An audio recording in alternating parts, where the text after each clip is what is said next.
it's Dr. Hillary from Rangeline Chiropractic. I wanted to talk to you about part 4. We're doing a leaky gut series. So today's part, we're going to talk about like causes and risks factors for leaky gut, and then some nutritional sides of it as to like what to eat, what not to eat. So leaky gut part 1 is on our YouTube. So if you've missed that, that's where that one is located under Rangeline Chiropractic. We have our own channel. So this chapter in this series, I decided to make some better PowerPoints for you. That way you could see it visually if you're more of a visual learner versus auditory. So I'm going to share this.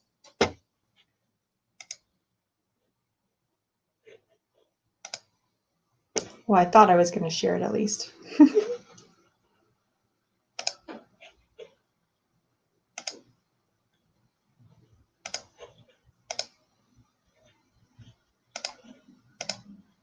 Let's see.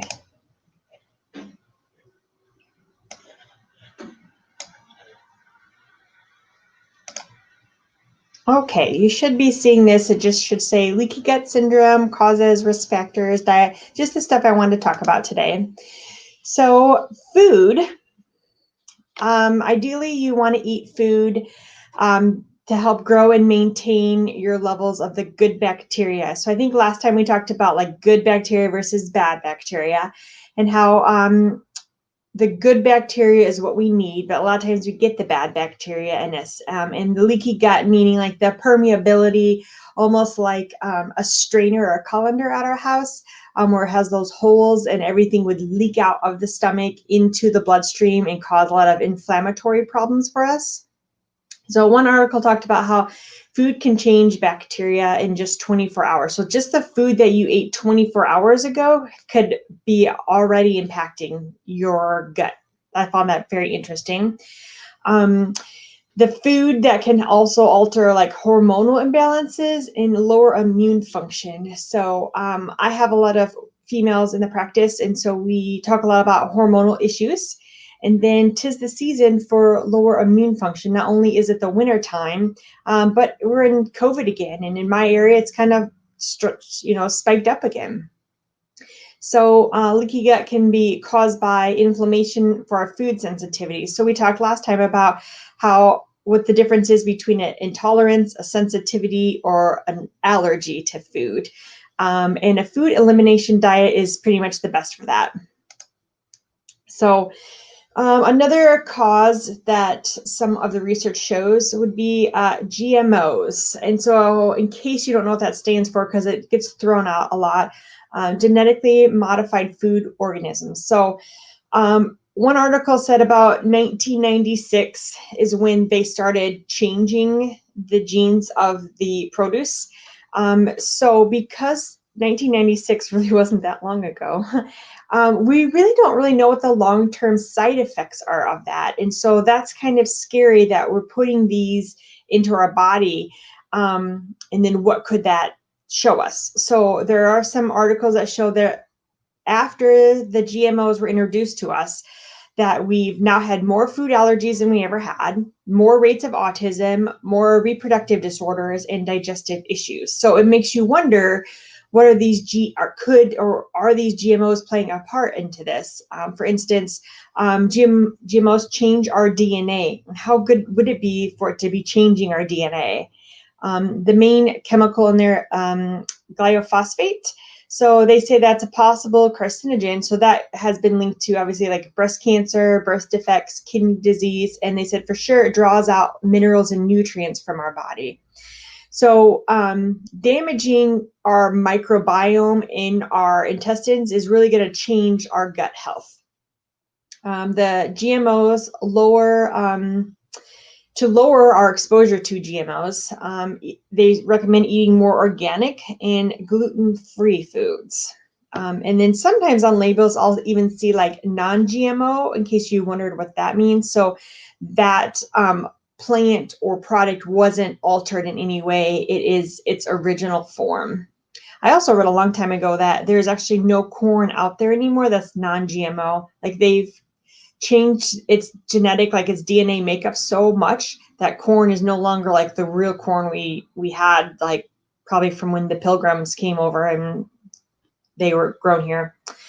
Zonulin, if I'm saying this correctly, is what allows like our junctions in our gut walls to stay tight and to open and close.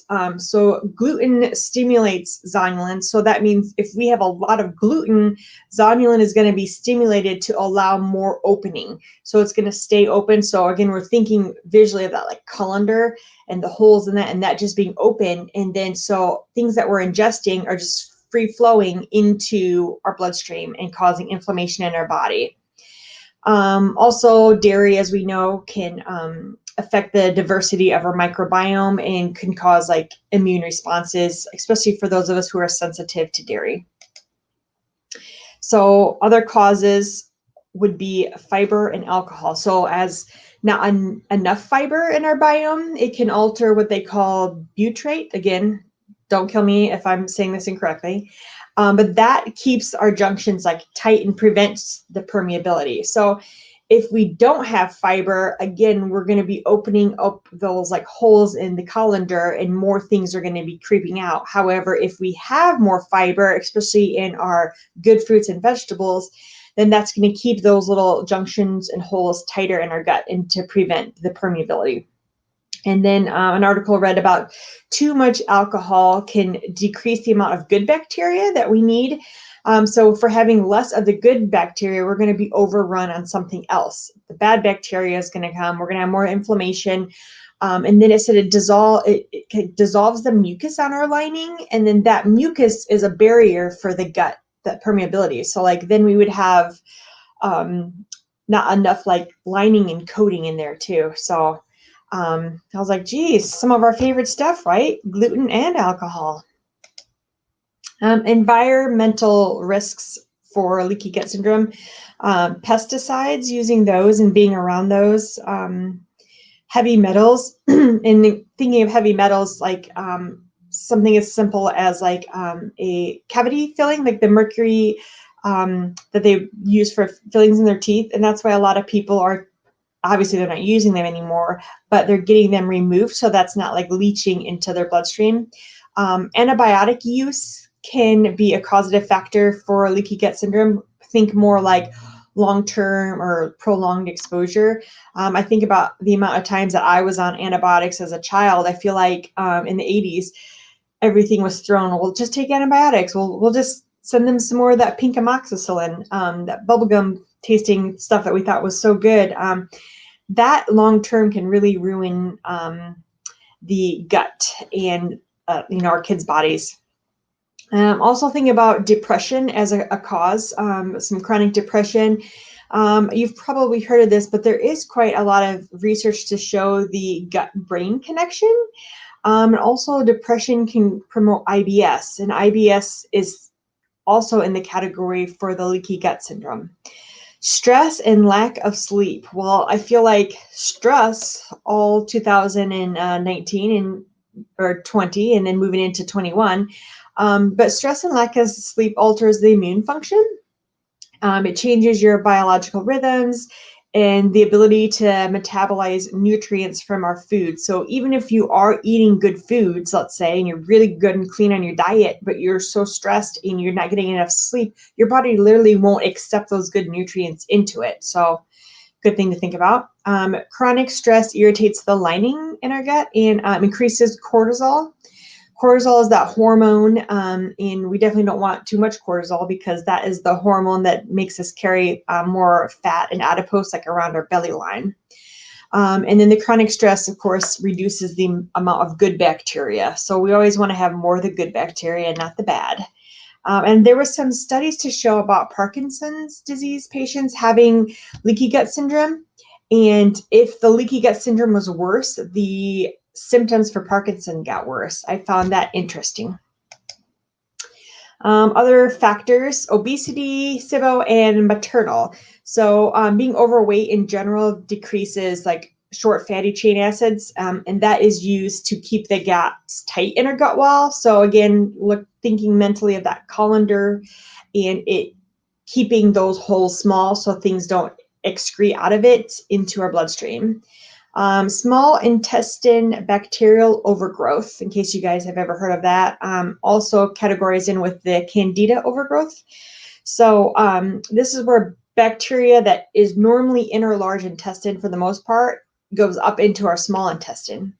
And then we got the release of the zonulin, and we talked about that in a previous slide, how that's going to open the gates in the gut walls and allow for movement into the bloodstream, which we don't want those bad toxins and the undigested food going into our bloodstream. So the candida overgrowth is seen in like high sugar diet, stress, alcohol, and oral contraceptives.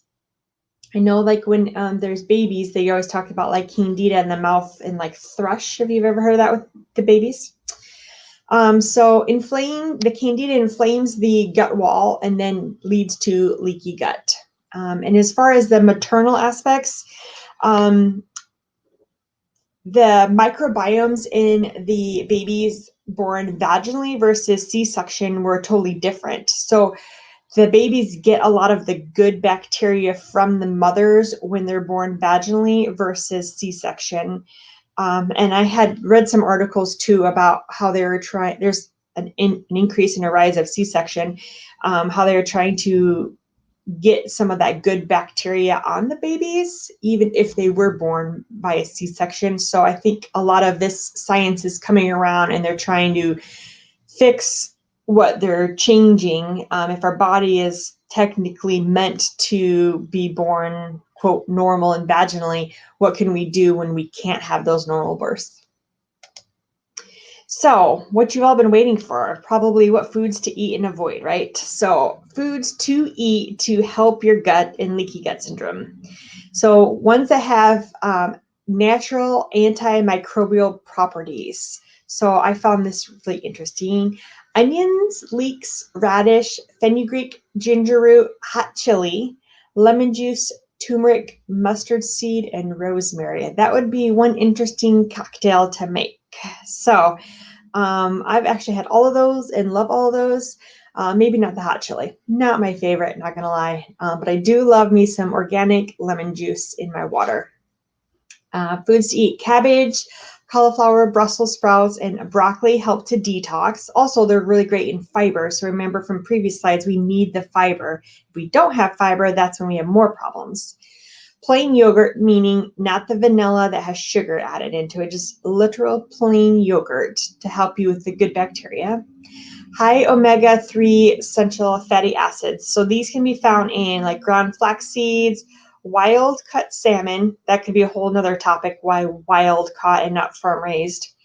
Minimal mercury. So apparently on the tuna, it will tell you if it's like minimal mercury levels. So that is important. Avocado, fish oil, sprouted walnuts, sprouted nuts, and seeds. And then, of course, purified water.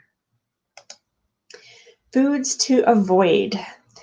Pickled foods, which I was surprised because a lot of pickled foods have, I thought, good bacteria in them. But according to some of these articles I'm reading, pickled foods are to be avoided.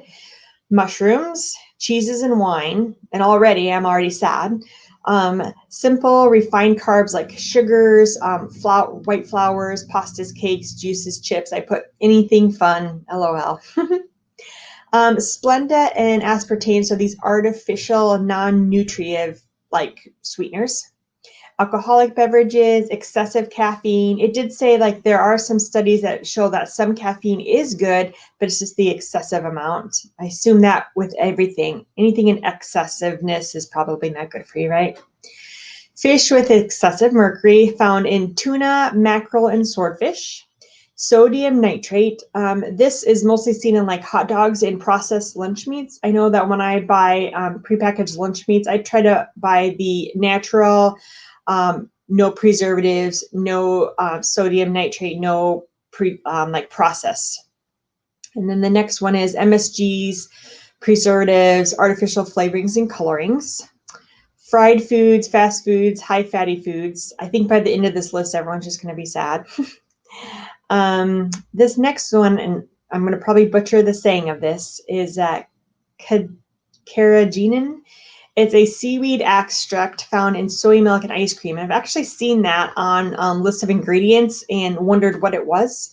And so apparently that makes it like the texture smooth and creamy. So casein, which is the protein in dairy, we now know that that should be avoided. And peanuts. So apparently there's 2 types of toxins that grow on peanuts, and it's a lot of times that they're held in like silos with warm temperatures that can grow on it. So that even though the peanut would maybe look good to you and I, that it could have been grown with these toxins on it, and then we would be ingesting it. And then gluten and soy also. So coming up, we will be doing a leaky gut support program and talking about nutritional supplements.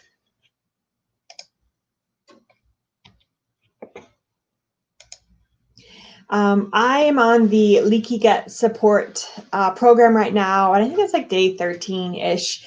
And so I like to, of course, do everything before I bring it to you guys. So I'll let you know. So far, it's okay. It's really not hard or anything like that.